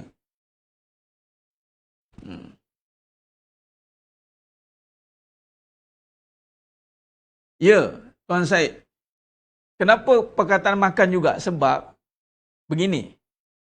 Cuba tengok kalau kita puasa. Hidup kita ni banyak apa? Banyak beli barang ke banyak makan minum? Makan minum. Bila puasa, hampir separuh aktiviti kita tak ada. Menung terus. Nak buat apa? Langsung tak tahu nak buat apa. Memang di syurga, di sana makan minum lah yang utama. Samalah kita kat dunia pun. Cuma ulama' meletakkan makan minum ni, bila banyak makan, banyak ni bukan makan banyak tu sebab setiap orang berbeza kalori badan dia. Dia banyak makan ni, dia banyak ingat makan. Ni makan mana, kedai mana yang belum pergi lagi? Makan hantas, jalan-jalan, cari makanan. Dia hidup dia seronok makan, dia seronok. Dia suka dia panggil syahratul ta'am. Kalau dia jumpa makan dia, woi, ini favorite I ni. Woi, favorite I ni. Dia mula terliur ni. Tu. Memang. Dah beramai dengan makan buat maksiat. Patut bila terliur, patut jadi kuat taat. Tapi kerana kuat makan itu je jadi buat maksiat. Dengan makanan tu Allah bagi makan sedap-sedap, duit ada banyak, boleh makan ikut apa dia nak makan. Sekali solat liat, zikir malas, selawat malas. Patutnya makan banyak sila lah. Pastikan makan banyak, zikir pun banyak. Masalahnya tak macam tu. Tak percaya tu tengok time puasa. Time puasa tuan-tuan. Cerita Ramadan lah, bukan bulan lain Ramadan.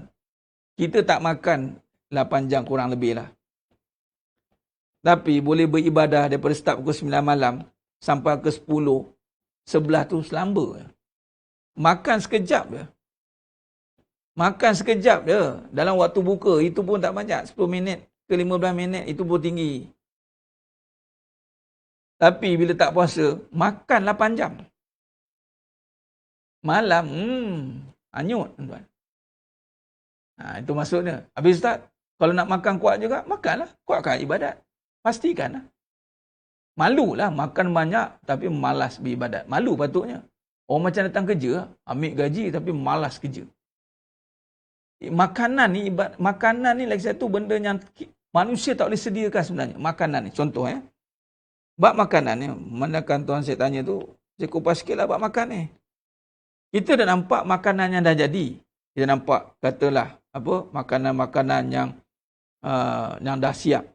Menu lah, kita nampak menu. Tu. Kita lupa nak buat menu tu, Allah yang jadikan. Dia ada sumber dia. Ikan, ayam, sayur, itu semua milik Allah. Mutlak. Manusia tak boleh nak kawal. Walaupun dia boleh kawal tanam, tapi nak bagi tumbuh tu, hidup tu, bukan atas tangan manusia. Sebab tu lain pokok, lain cara. Tak siram sama. Baja pun kadang-kadang sama, tapi mati. Kenapa? Macam-macam kena lah. Nampak? Sebab tu Nabi kata suka bagi makan. Dia ada kaedah makan ni, entah kalau nak makan sedap, jangan makan seorang. Ni kadang makan sedap, makan seorang. Yang penting dia je makan. Kalau kata tinggal kata nak makan lobster, hantar kat saya juga. Jangan makan seorang. Contoh. Makan tu jangan makan seorang-seorang. Makan keluarga kita je. Makan ramai-ramai. Bukan kata tak boleh makan, makanlah. Tapi masalahnya keakuan tu tinggi dalam bab makan ni nanti. Sebab akulah. Jadi Allah jadikan menu tu. Allah jadikan sumber. Maka patutnya ingat Allah. Tak? Diingat tukang masak. Diingat sedap. Diingat sedap tu masak. Nampak tak lupa Allah? Kat sini trik dia. Sedap je duduk kat masakan. Dia lupa siapa bagi sedap kat diri tu. Diri sedap tu. Nak tahu sedap tak sedap masak tu, panggillah chef yang paling dahsyat sekali. 100 tahun masak ni. Dahsyat chef ni. Cuba makan time sakit. Try bagi makan orang sakit. Dia campak dia menu chef tu. Tawarlah. Tak ada garam ke? Chef tu, apa ke benda ni? Apa ni? Nampak dia ria. Sedap ni. Bukan duduk kat makanan 100%. Malah sedap pula. Bukan duduk pada ada. Dia kena habiskan makanan tu. Kena kunyah lumat-lumat. Cuba kalau gigi tak ada nak kunyah macam mana? Lidah lagi. Ingat sedap tu duduk kat menu sedap. Saya punya. Boy. Tengok bang, air masak tengoklah air tangan tau. Air tangan ni mandrem ni, jangan main-main. Suami air tak cari lain tau. Air masak sedap. Jangan perasan.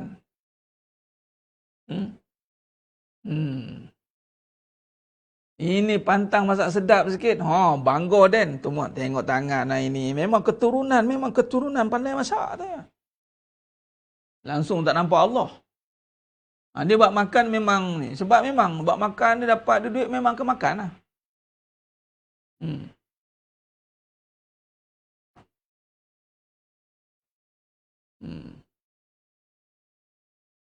Jadi ingat, yang bagi sedap tu bukannya makanan semata-mata. Memanglah ada ramuan-ramuan tertentu yang boleh digabungkan jadi. Tapi sedap itu sebenarnya di sisi Allah. Sebab tu dia makan Alhamdulillah.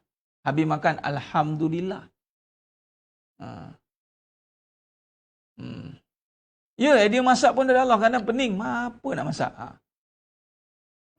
Itu buat makan. Tu kata kunci dia.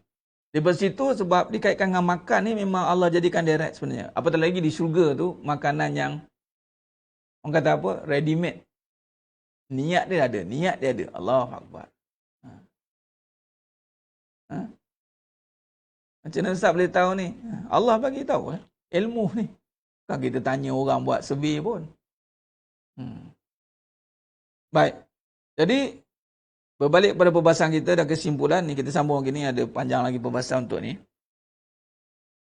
Persamaannya adalah Iblis menggunakan hal larangan yang besar, iaitu cinta dunia ni. Lama-kelamaan, sayang dunia tu berubah, kejarlah dunia. Kita beria-ria, kita berebut. Contoh, macam kita lupa apa tujuan kita, ada duit, ada isteri, ada suami. Kita jadi pergaduhan, tak ada. Tak ada suami tu jadi bergaduh. Bukan tak ada pahala. Walhal marah tak ada suami, siapa bergaduh pun tak apa. Contoh bergaduh tak bagi suami kahwin lagi. Sanggup pertahankan dengan pergaduhan. Ini isu panas. Yang orang lain kalau tak faham bahasa, dia memang dia bahasakan je isu ni. Sedangkan tengok, dia nak pertahankan kasih sayang dia dengan bergaduh. Kerana sayang suami yang tidak ada asasnya. Sayang yang tiada asas mana nafsu. Maka ketika diganggu suami itu, gaduh pun sanggup. Berbunuh-bunuh pun sanggup. Padahal sayang. Padahal kalau sayang, kenapa bergaduh-gaduhnya? Dipukulnya? Dimarahnya? Kata sayang. Maknanya itu bukan sayang. Itu ditipu oleh iblis. Ramai orang guna perkataan sayang tapi tindakan dia bukan sayang. Malah dia tipu pula. Inilah sayang. Bila kita sayang, kita kena jaga kita. Itu yang bagi kahwin tu sebab dia tak sayang lah tu. Nak tahu sayang tak sayang? Tanya. Bergaduh tak? Kalau Ustaz takkanlah tak bergaduh. Itulah dia kuasa Allah. Sayang ni menyebabkan tak bergaduh. Jangan lagi sedangkan lidah gigi tergigit, lidah lagi tergigit. Bergaduh tu nafsu. Mana kalau masih bergaduh, mana nafsu lah. Nafsu yang amarah. Bergaduh, benda pula dunia. Cuba cek. Kalau tanya mana bergaduh ni mesti bukannya isu nak masuk syurga. Isu nak dapat dunia. Bayangkan Ustaz, adakah patut dia layan sana lebih? Bayangkan Ustaz, adakah patut dia gini? Ada. Ingatkan, bayangkan Ustaz, saya nak masuk syurga ni Ustaz. Jadi strategi nak masuk syurga ni Ustaz, saya kena, tak ada lagi lah bentang kan. Last sekali semua dibincangkan, tak ada dunia, tak ada dunia, tak ada dunia. Ini manipulasi ni. Manipulasi sayang ni. Duk tunjukkan kasih sayang. Ni, kena tipu dengan iblis. Sayang contoh duit. Bergaduh. Pasal duit bergaduh. Nampak? Tak ada duit bergaduh. Pasal duit bergaduh. So, saya ceritalah konspirasi besar-besar ni. Itu sebab kena faham. Kadang-kadang so patut saya beramal, dia dah sayang dah masuk dah nanti. Sayang tu telah disalahgunakan. Ini yang berlaku. Lama-lama dia nak kekal dunia. Apa ciri orang nak kekal dunia? Bergaduh pasal dunia. Itu ciri orang nak kekal kat dunia.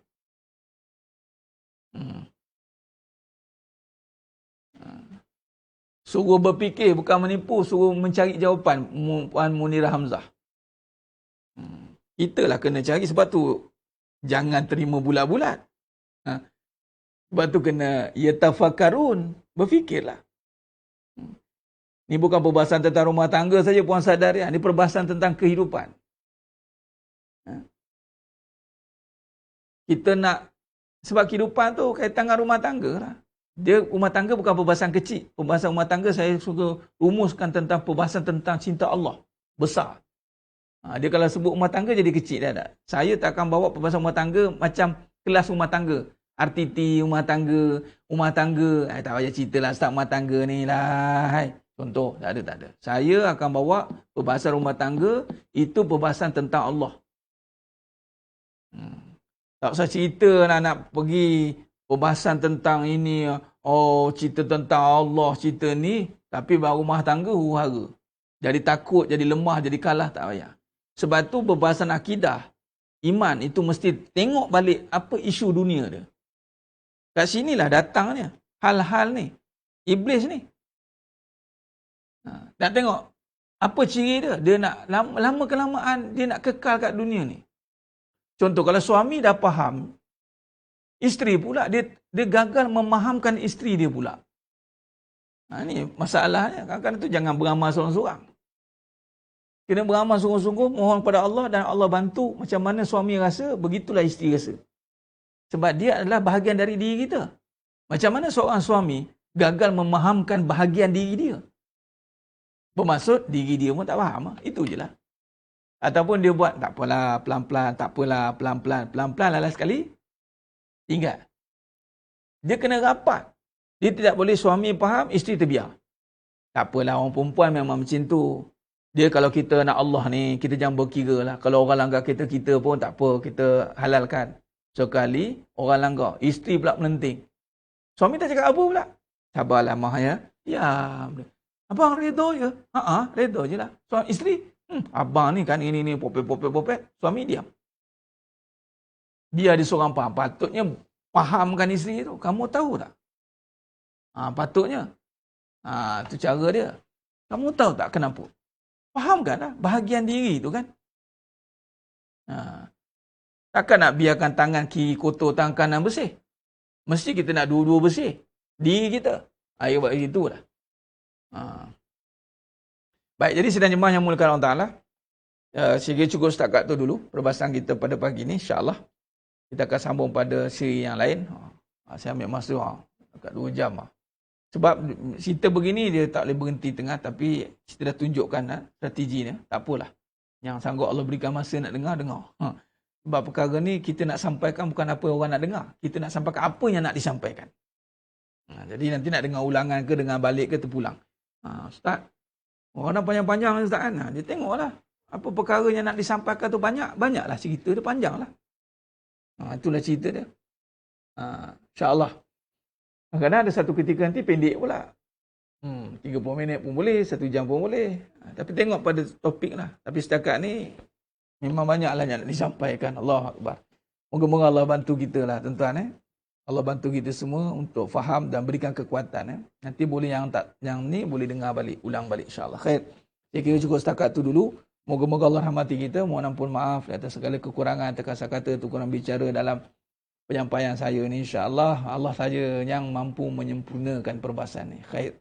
Mohon doa pada Allah untuk terus kita istiqamah dalam pengajian supaya Allah berikan kita natijah kepada amalan ilmu itu adalah kefahaman insyaAllah.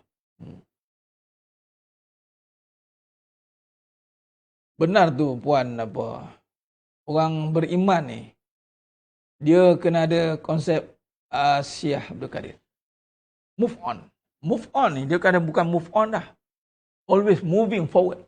Bukan move on dah, always moving forward, thinking one step ahead. Itu ayat dia. Orang beriman. Dia tidak akan jadi isu belakang, jadi isu depan. Dia tak akannya. Belakang punya cerita. Dia tak akan tukar. Dia tak akan jadi benda yang mahal. Dia bawa kereta, tuan. Bawa kereta ni. Bukan kereta biasa-biasa. Kereta supercar. Supercar, tuan-tuan. Mana boleh ada benda halang depan? Belakang, cicir-cicir lah. Dia tahu nak sampai destinasi. Dia pecut. Selagi boleh pecut, dia pecut. Kan? Moving forward dah.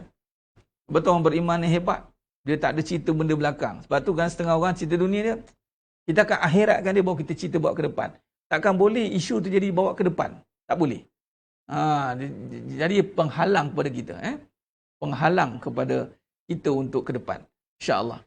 Khair, itu saja. Mohon ampun maaf lagi sekali. Moga-moga Allah rahmati kita semua. InsyaAllah kita bertemu lagi pada siri yang berikutnya. Malam ni bual bicara kita dan bacaan surah Al-Hadid insyaAllah seperti biasa. Dan moga-moga Allah berikan kita kekuatan terus istiqamah insyaAllah. Aku lu qouli hadza wa astaghfirullahalazim wa lakum wa billahi taufiq wal hidayah. Wassalamualaikum warahmatullahi wabarakatuh. Kita tangguh dengan tasbih kafarah dan surat Al-Asr. Subhanakallahumma wa bihamdik. Asyhadu an la ilaha illa anta astaghfiruka. Bismillahirrahmanirrahim wal 'asr. Innal insana fi khusr illa alladhina amanu wa 'amilus salihati.